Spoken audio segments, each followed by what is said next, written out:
안녕하세요. 이번 영상은 스포츠계 라이트를 이용한 C# 게임 서버 프로그램, 즉 챕터 4장 채팅 서버 2에 대한 좀 중요한 부분, 핵심적인 부분을 설명하는 영상입니다. 대부분 지금 이게 그림에 나오는 이 문서에 보면 잘 설명 나와 있기 때문에 사실 문서를 좀 꼼꼼히 보시고 그리고 코드도 이렇게 같이 보시면 이해한다는 크게 문제는 없을 거라 생각하시고요. 다만 지금 영상을 통해서 보실 때 어떤 부분을 좀 핵심적으로 봐야 될지 그런 부분을 좀 설명하고 있으니까 그 부분을 참고하시면 좋으실 것 같습니다. 예, 이 말 그대로 지금 채팅 서버 2라고 되어 있는 것처럼 이건 앞에 3장에 만들었던 채팅 서버 1을 좀 더 개선한 부분이라고 보면 될 것 같고요. 예, 크게 차이 나는 점은 여기에 보시면 알겠지만 이 두 가지입니다. 일단 패킷 처리하는 부분을 멀티 스레드로 처리하고 있고요. 앞에 채팅 서버에서는 그냥 원 스레드로 패킷 처리를 했죠. 당연히 이제 뭐 네트워크는 비동기 IO로 멀티 스레드를 했지만 패킷 처리는 원 스레드 하나의 스레드로 했는데 이번 채팅 서버트에서는 이 패킷 처리 자체를 멀티 스레드로 그러니까 복수의 스레드 처리하고 있고요. 그리고 데이터베이스도 연동하고 있습니다. 참고로 데이터베이스는 좀 이렇게 간결하게 좀 구현하기 위해서 데이터베이스는 우리가 일반적으로 사용하는 RDB는 아니고 그냥 레디스를 사용하는 것으로 그렇게 했고요. 그리고 또 뭐 세션 상태 관리 방식의 고도화 이런 것도 있고. 근데 크게 핵심은 멀티 스레드로 패킷 처리하는 거 그리고 데이터베이스를 처리하는 거. 요 두 개가 가장 큰 거라고 보시면 될 것 같아요, 보면. 그래서 보시면 여기 이제 두 번째 채팅 서버 EX인데 여기는 보면 패킷 디스프리트 이걸 통해서 이 패킷을 어떻게 처리해야 될지를 여기서 이제 분배하는 거라고 생각하시면 될 것 같고요. 기본적으로 이제 요 이름은 약간 논리적인 이름이라고 보시면 될 것 같습니다. 이 원래 이제 클래스 이름은 패킷 프로세서라는 클래스가 있고요. 이걸 생성할 때 이름을 이제 커먼 프로세서, 뭐 룸 프로세서 이렇게 나누고 있는데 커먼 프로세서는 말 그대로 로그인이나 방입장 같은 공통적인 처리 이런 걸 처리하고 있고요. 그래서 얘는 한 개입니다. 여기 이제 복수를 나누면 또 까다로워지기 때문에 한 개 있고 그리고 이제 룸 프로세서 말 그대로 룸 안에서 일어나는 이제 요청을 처리하는 스레드라고 보면 될 것 같아요. 그래서 이렇게 되면 이제 각 스레드마다 그 스레드가 관여할 수 있는 방을 지정해 놓습니다. 만약에 스레드가 만약에 지금 그러니까 룸 프로세서 스레드가 만약에 10개 있다. 그리고 방이 100개 있다라면 첫 번째 룸 프로세서는 0에서 9까지, 두 번째 룸 프로세서는 10에서 19까지 이런 식으로 나누게 되어 있는 거죠. 이렇게 되면 이제 이 방 안에서 패킷 처리할 때 락을 걸지 않아도 되겠죠, 보면. 그러니까 그 방 안에서 발생하는 패킷에 대해서 처리하는 스레드가 하나밖에 안 되기 때문에 락을 안 그려도 되는 장점이 있습니다. 참고로 여기에 보면 약간 컴프레서에 방 입장이 들어가죠, 보면. 이 방 입장이 들어가는 이유는 방 입장 할 때는 이 사람이 어떤 룸 프로세서가 관여하고 있는 방에 들어갈지 알 수가 없기 때문에 그래서 방 입장이 커먼 프로세서 들어갔고요. 그래서 방만 입장되면 그 사람이 만약에 12분 방에 들어갔다 이러면 두 번째 룸 프로세서에서 그 방을 관리하고 있으니까 그쪽으로 패킷을 전달해야 되겠죠. 분배를 해야 되겠죠. 이 패킷 디스플리트가. 그래서 그렇게 처리하거든요. 이렇게 해서 패킷 처리를 멀티 스레드로 하지만 거의 락을 걸지 않도록 되도록 그런 구조로 짜여 있습니다. 그래서 락을 안 거니까 락에 대한 성능 저하도 없을 거고 그리고 공유 객체 관련된 부분도 위험도 많이 줄어들겠죠. 그리고 또 여기 또 하나 차이가 또 있는 게 아까 앞에 그 DB DB 요청을 처리하기 위한 DB 별도의 스레드 N개. 그러니까 이 N개를 하는 이유는 DB 작업은 대부분 게임 서버와 별도의 서버에서 데이터베이스 프로그램 동작하고 있겠죠.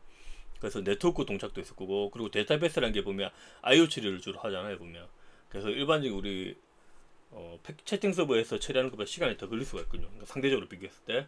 그래서 IO 작업이 많이 IO 대기가 많이 발생하기 때문에 그래서 데이터베이스도 별도의 스레드로 만들고 있습니다, 보면. 그래서 사실 이 사장의 가장 큰 핵심은 이 부분이기 때문에 이 부분 중심으로 잘 보시면 될 것 같고요. 그리고 이 지금 4장은 3장을 이해했다는 근거 하에서 만들어졌기 때문에 3장에 대한 이해도 확실하게 필요하십니다, 보면. 예.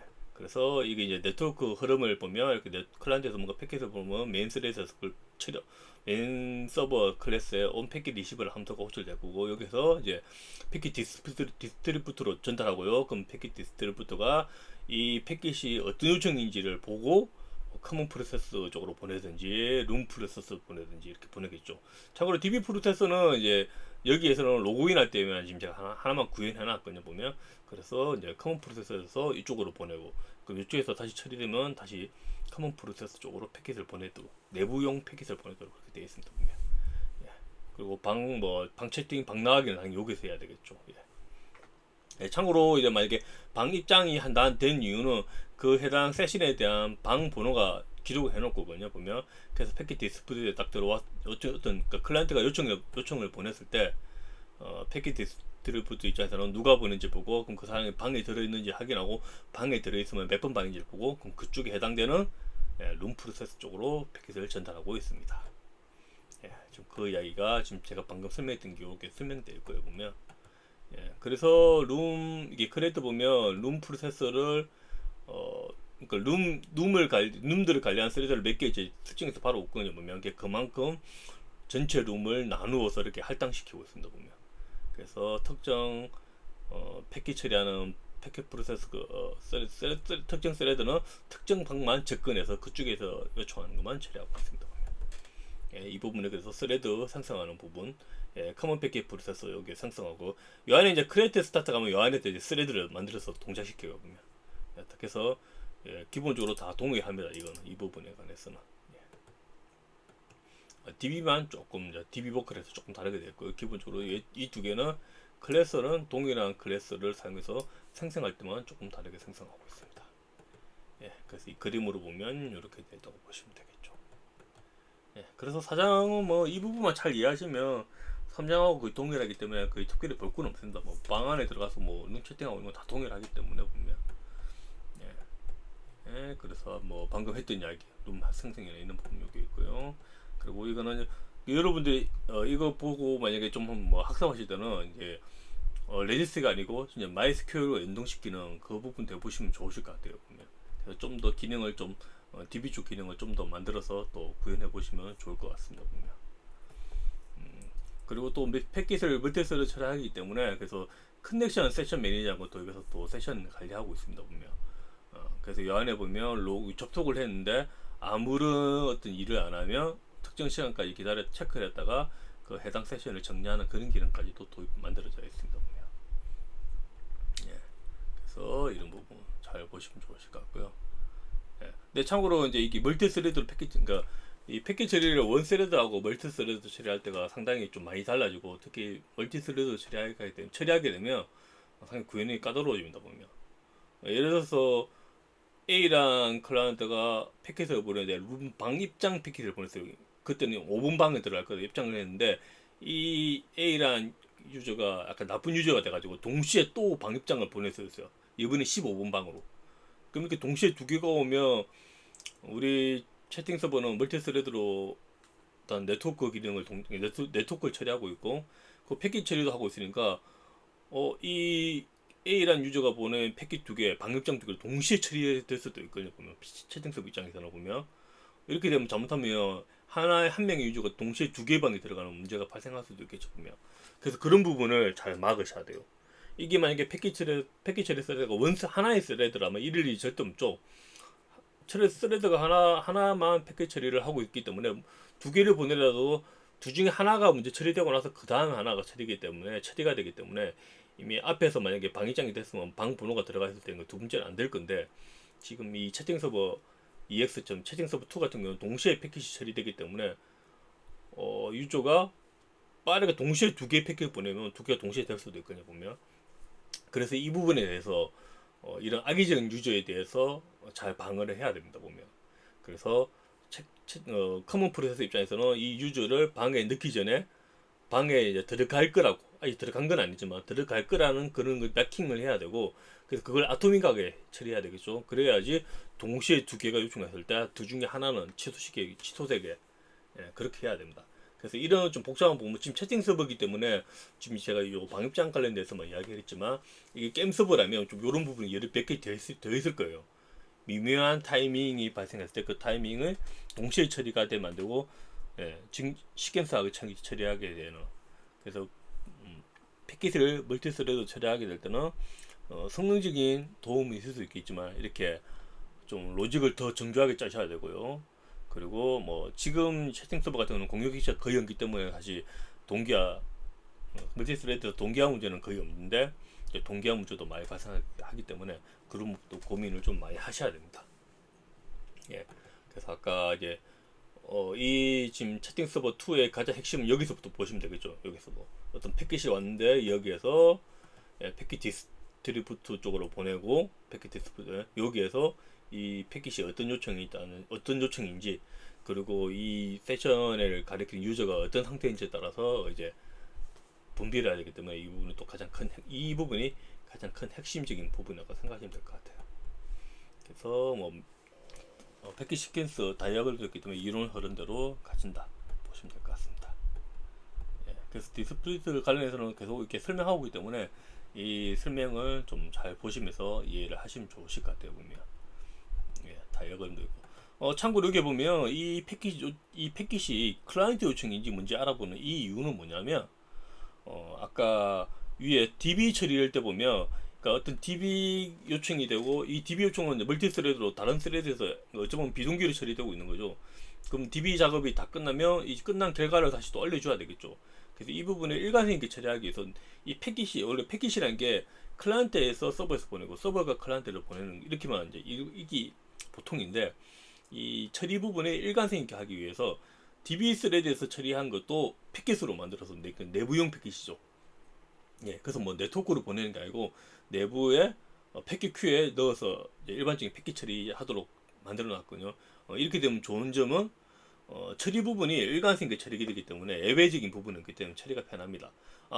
그런데 만약에 DB 처리하는 쪽에서 뭐 로그인이 됐어요. 그럼 로그인의 결과를 다시 처리하도록 공용 패킷 스레드적으로 보낼 때 그럼 이것도 이제 패킷 번호라는 걸 가지고 있을 건데 이걸 클라이언트가 보낼 수도 있겠죠. 만약에 이제 그러면 이제 이걸 클라이언트를 보낸 건데 그걸 내부에서 온 패킷인 걸로 생각해서 처리하면 큰일 나기 때문에 그래서 이 패킷이 클라이언트 요청인지 아닌지를 체킹하는 부분이 있습니다. 그래서 아까 코드에 이렇게 보시면 이 부분을 보면 이제 그런 부분을 알 수 있죠. 우리가 이게 지금 클라이언트가 보낸지 서버가 보내는지를 충분히 알 수 있는 부분이 여기서 할 수가 있습니다. 보면.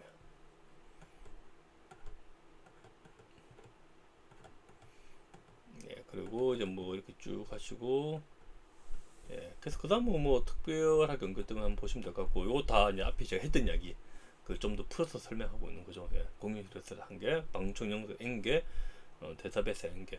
그래서 채팅 서버 EX는 멀티 스레드로 동작하는 채팅 서버라고 보시면 될 것 같습니다. 보면. 그리고 스레드 간 통신은 버퍼 블럭이라는 걸 사용하고 있고요. 보면. 그래서 멀티 스레드 구조는 이런 형태로 지금 처리되고 있습니다. 좀 그림이 좀 작으실 건데 눌러서 좀 큰 그림으로 보시면 좋을 것 같고요. 그리고 이 패킷을 어떤 스레드에서 처리하도록 이게 분배하는 역할이 패킷 디스트리부터라고 보시면 될 것 같아요. 그래서 뭐 패킷 브리드는 설명 아까 제가 했던 이야기 비슷한 건데 관련된 설명이 있으니까 한번 쭉 보시면 될 것 같습니다. 그 채팅 서버 EX는 뭐 이거 말고는 크게 뭐 채팅 서버와 다른 게 없어서 뭐 계속 똑같은 이야기지만 채팅 서버만 잘 이해하셨으면 특별한 건 없습니다. 보면 아까 앞에 잠깐 나왔던 또 다시 설명하는 거죠. 이제 코드 설명하다 보니까 한 번 더 보시면 좋으실 것 같고요. 그래서 이 설명들이 이런 코드들이 어떤 이유로 만들었는지 그 오도도 담겨 있기 때문에 그냥 코드로 봤을 때는 이해 안 됐던 부분들이 이 설명을 보시면 좀 이해하시는데 도움이 많이 되지 않을까 싶습니다. 보면 패킷 프로세스 클래스가 패킷을 처리하는 클래스죠. 참고로 제가 여기 있는 이 코드들은 제가 엄청 뭐 정교하게 품질 높게 만들려는 그런 그까지 크게 신경을 많이 쓴 코드는 아니기 때문에 이거 학습하시고 실제 만드실 때는 한번 코드도 리팩토링 하면서 좀 더 품질 높은 코드로 만드시면서 학습하시면 좀 더 도움이 많이 되실 거라 생각합니다. 보면. 이거는 이제 특정 룸이 어떤 스레드에서 관리하고 있는지 그런 걸 체크하기 위한 뭐 그런 거라고 보시면 될 것 같고요. 그래서 좀 패킷 처리하는 스레드 워크 스레드가 이 함수를 호출하고 있죠. 계속. 그리고 그리고 이거는 이제 어떤 세션 상태를 중앙에서 관리하는 통제 그런 역할이고요. 사실 이게 크게 필요한 이유는 아까 앞에 이야기대로 멀티스레드 환경에서 클라이언트를 지금 처리하고 있기 때문에 이것들을 일관성 있게 처리하기 위해서 좀 생긴 거라고 생각하시면 될 것 같아요. 네, 그래서 그 다음 설명 그냥 쭉 보시면 될 것 같아요. 특별한 게 없기 때문에. 예. 그리고 또 요번에 이 채팅 서버 2는 또 요런 기능도 추가됐습니다. 그러니까 우리가 실제 만약에 상용 서버나 뭐 채팅 서버나 클라이언트 게임 서버로 만드시게 되시면 실제 로직을 처리하는 그 이후에 예외적인 사항에 대한 처리도 많이 필요합니다. 보면. 그래서 그 부분이 잘 돼 있어야지 유저의 악의적인 행동도 잘 방어하고 혹은 유저의 악의적인 행동이 아니고 어떤 예외적인 상황이 발생했을 때도 서버가 그 상황을 잘 대처할 수 있겠죠 보면. 그래서 뭐 재연결하는 거거나 특히 어떤 연결했을 때 이 연결해가지고 클라이언트가 특정 행동을 해야 되는데 그 행동을 안 한다 할 때 처리해야 될 부분들 그런 것들을 여기서 주로 다 하고 있죠. 가장 우리 대표적인 게 있지 하나가 접속을 했는데 아무런 행동을 안 하는 거. 그러니까 연결이 끊어진 건 아니에요 보면. 이 어떤 악의적인 유저가 입으로 뭐 여러 개의 접속을 만들어서 그냥 그렇게 있을 수도 있겠죠.